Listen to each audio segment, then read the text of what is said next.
Friends, welcome to Kalai kitchen. வீட்லேயே onion samosa எப்படி பண்ணுறதுன்னு நான் உங்களுக்கு செய்து காட்ட போகிறேன்.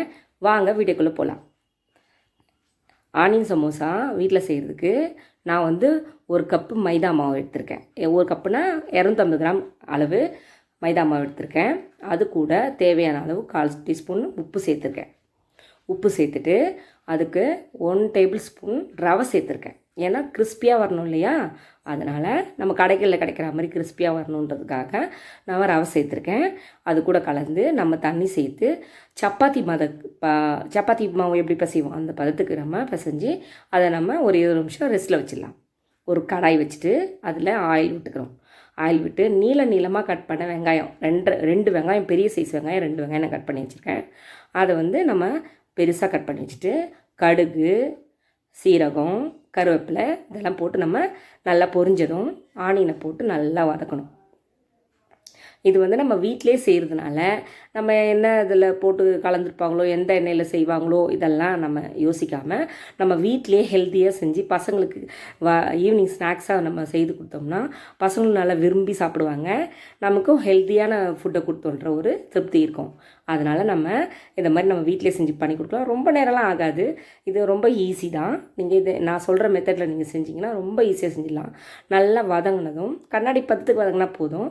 வதங்கிட்ட பிறகு மஞ்சத்தூள் சேர்த்துக்கிறோம். 1/4 ஸ்பூன் மஞ்சத்தூள் சேர்த்துட்டு அதுக்கு தேவையான உப்பு, ஏன்னா நான் 2 பெரிய வெங்காயம் தான் எடுத்திருக்கேன். அதுக்கு 1/2 ஸ்பூன் உப்பு எடுத்தாலே போதும். ஏன்னா நம்ம மேல் மாவுலேயும் உப்பு சேர்த்துருக்கோம் இல்லையா, அதனால் சேர்த்துட்டு நல்லா வதக்கிட்டு 1/4 ஸ்பூன் மஞ்சத்தூள் சேர்த்துட்டு மஞ்சத்தூள் நல்லா போட்டு வதங்கினதும் 1 ஸ்பூன் நல்லா நம்ம குழம்பு மிளகாய் தூள் வீட்டில் இருக்கு இல்லையா, அதவே போடலாம். நம்ம கடையில் வாங்குகிற சில்லி மிளகாய் தூள் அப்படி தான் போடணும், அதெல்லாம் இல்லை. இருந்தால் போட்டுக்கலாம். நான் வீட்டு குழம்பு மிளகாய் தூளை தான் போட்டிருக்கேன். அதையே போட்டு நல்லா வதக்கி எடுத்துக்கோங்க. எல்லாம் நல்லா வதங்கினதும் அதை தனியாக நல்லா ஆற வச்சுட்டு நம்ம என்ன பண்ணுவோம், ஏற்கனவே மாவு பிசைஞ்சு வச்சுருக்கோம் இல்லையா, அந்த ஷீட்டை நம்ம இப்போ சமோசா ஷீட் ரெடி பண்ணணும். இந்த ஷீட் எப்படி ரெடி பண்ணணுன்னா நான் உங்களுக்கு பண்ணி காமிக்கிறேன். அதை நம்ம நல்லா பிசைஞ்சு வச்சுருக்கோம் இல்லையா, அதை நம்ம நல்லா திரட்டி நல்லா நம்ம அது ரெண்டு இதுவாக இப்போ சப்பாத்தியை நல்லா திரட்டி 2 ஒன்றா ஆயில் போட்டு அது மேலே ஒன்று வச்சு நம்ம தேய்க்கும் போது பெருசாக வரும். நல்லா 2 ஒன்றா சேர்த்து தேய்க்கும் போது நல்லா மெலிசாக இருக்கணும். நம்ம தேய்ச்சி ரொம்ப திக்காக இல்லாமல் நைஸாக இருக்கிற அளவுக்கு நல்லா தேய்ச்சிக்கணும். அப்போ தான் நல்லா தேய்க்க வரும். இது மாதிரி பண்ணிவிட்டோம்னா இது பாருங்கள், நான் சப்பாத்தி கட்டை எந்த சைஸ் இருக்கோ அந்த சைஸுக்கு திரட்டியிருக்கேன். அதை மாதிரி நல்லா திரட்டிட்டு நம்ம டவாவில் சூடு பண்ணிவிட்டு ரொம்ப இது சப்பாத்தி மாதிரிலாம் நல்லா குக்காகி வரணுன்ற அவசியம்லாம் இல்லை.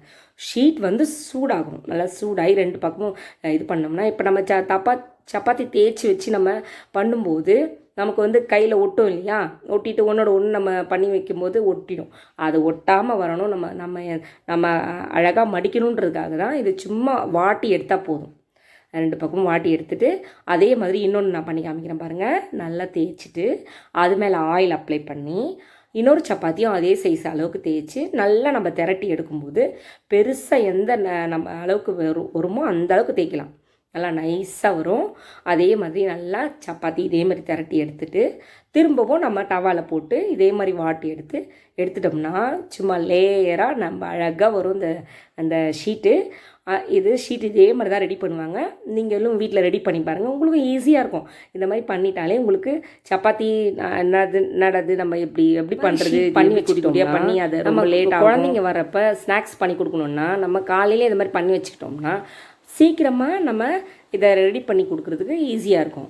ஏன்னா இந்த ஷீட் நம்ம பண்ணிட்டோம்னா நம்ம ஒன்று ஒட்டாது, நமக்கு நல்லா வரும். அதனால் இது மாதிரி பண்ணி வச்சுட்டா இன்னும் நல்லா ஈஸியாக இருக்கும். அந்த டைமுக்கு இதெல்லாம் பண்ணிகிட்டு இருக்கணுன்ற அவசியம் இல்லாமல் ஈஸியாக இருக்கும். அந்த மாதிரி பண்ணி வச்சுட்டாலும் வச்சுக்கலாம். இந்த பாருங்கள், இந்த மாதிரி தான் நல்லா நைஸாக தேய்ச்சிட்டு அதுக்கப்புறமா டவாவில் போட்டு நல்லா வாட்டி எடுக்கும்போது அது ஒன்றோடு ஒன்று நம்ம 2 டபுளாக போட்டிருக்கோம் இல்லையா, அது அப்படியே லேயராக தனியாக வந்துடும். இந்த மாதிரி தான் பண்ணணும். இதே மாதிரி நிறைய மேலே வச்சு 5 லேயர் கூட வச்சு பண்ணுவாங்க. பண்ணிவிட்டு திருப்பி போட்டு கூட நம்ம அது மாதிரி பண்ணி தனித்தனியாக வரும். இந்த பாருங்கள், ரொம்ப தீயெல்லாம் தேவையில்லை. திட்டமான பாதி தீயிலே இருந்தால் போதும். அது 2 பக்கமும் திருப்பி போடும்போது கரெக்டாக அந்த ஷீட் அந்த வேக்காடு கொடுத்து ரொம்ப வேகவும் கூடாது. அந்த ஷீட் வாட்டும் போது அது நல்லா அழகாக வரும். இவ்வளோ தான். அதை பாருங்கள், இது வாட்டி எடுத்துட்ட பிறகு நம்ம பிரித்தோம்னா அது லேயர் தனியாக வரும் பாருங்கள். பிரித்து எடுக்கும்போது பாருங்கள், நமக்கு தனியாக ஷீட் வந்து தனியாக வந்துடும். நம்ம அதை வச்சு ரெடி பண்ணி கட் பண்ணி எடுத்து நம்ம தயார் பண்ணிக்கலாம். சமோசா பண்ணுறதுக்கு ரெடி ஆகிடும் ஷீட். இங்கே பாருங்கள், பிரித்தா வருது பார்த்திங்களா? இந்த மாதிரி தான் பிரிக்கணும். அது பிரித்தாலே நமக்கே தனியாக வரும். இந்த பாருங்கள், இந்த மாதிரி தான். நான் அது சூடாக இருக்கும்போதே பிரிக்கிறேன். சூடாக ஆறிட்டாலும் நீங்கள் பிரிக்கலாம். நம்ம சூடாக இருக்கும்போது பிரித்து வச்சுட்டா அது நமக்கு தனித்தனியாக இருக்கும் இல்லையா? அதனால் நான் பிரித்து வச்சுட்டு நான் சமோசா ரெடி பண்ணணும் உங்களுக்கு வீடியோவில் போடணுன்றதுக்காக நான் இப்போவே பிரிக்கிறேன். பாருங்கள், தனித்தனியாக வந்துருச்சு. இதே மாதிரி ஏற்கனவே ஒன்று பண்ணி வச்சுருக்கேன் இல்லையா? அதையும் பிரித்து காமிக்கிறேன் பாருங்கள். இந்த மாதிரி தான் வரும். இதே மாதிரி பிரித்து வச்சுக்கிட்டிங்கன்னா நீங்கள் ஷீட் மட்டும் தனியாக பண்ணி வச்சுக்கிட்டினாலும் ஈஸியாக இருக்கும். குழந்தைங்க வர டைமுக்கு நம்ம சட்டுன்னு ஒரு ஆனியன் கட் பண்ணோமா, வதக்கணுமா, காரம் போட்டோமா, அதை வதக்கி இது கூட ஸ்டப் பண்ணி அழகாக வச்சிடலாம். இது மாதிரி பண்ணிவிட்டு கொஞ்சம் நம்ம மாவு கரைச்சி வச்சுக்கணும். மைதா மாவு கொஞ்சம் நமக்கு தேவையான அளவுக்கு ஸ்டப் பண்ணுறதுக்கு நம்ம தொட்டு தடவி ஸ்டப் பண்ணுவோம் இல்லையா? அதுக்காக அதே மாதிரி ஷீட்டை பாருங்கள், ஓரத்தில் இந்த கார்னரில் கொஞ்சம் கட் பண்ணி எடுக்கிறேன். ஷீட்டு 3 பாகமாக பிரித்து இந்த மாதிரி கட் பண்ணிக்கிறேன். இந்த மாதிரி கத்தி வச்சு நல்லா கோடு போட்டு ஷீட்டாக ரெடி பண்ணி வச்சுக்கிட்டிங்கன்னா நமக்கு சமோசா மடிக்கிறதுக்கு கரெக்டாக இருக்கும். இப்படி தான் இருக்கும். இந்த மாதிரி அப்போ தான் வந்து நம்ம கோட்டிங் நம்ம உள்ளே வைக்கிற பூர்ணம் வந்து வெளியே வராமல் இருக்கணும்னா இதை மாதிரி ஷீட்டுக்கெலாம் அழகாக தனித்தனியாக பட்டு பண்ணி வச்சுக்கணும். இது பாருங்கள், இந்த மாதிரி தான் வரும். இதே மாதிரி ஷீட் ரெடி பண்ணிட்டிங்கன்னா உங்களுக்கு ஈஸியாக மடிக்கிறதுக்கு இருக்கும். நான் அது மாதிரி மடித்து உங்களுக்கு காமிக்கிறேன். இப்போ நம்ம கொஞ்சம் மைதா மாவு கரைச்சி வச்சுருக்கோம் இல்லையா?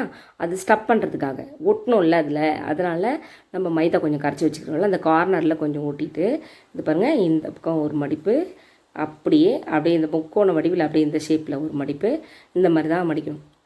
அதுக்கப்புறம் இந்த பக்கம் ஒரு மடிப்பு மடிச்சிட்டோம்னா அப்படியே நமக்கு ஸ்டஃபிங் வைக்கிறதுக்கு உள்ள ஒரு ஸ்பேஸ் கிடச்சிரும். அது பாருங்கள், இந்த மாதிரி தான்.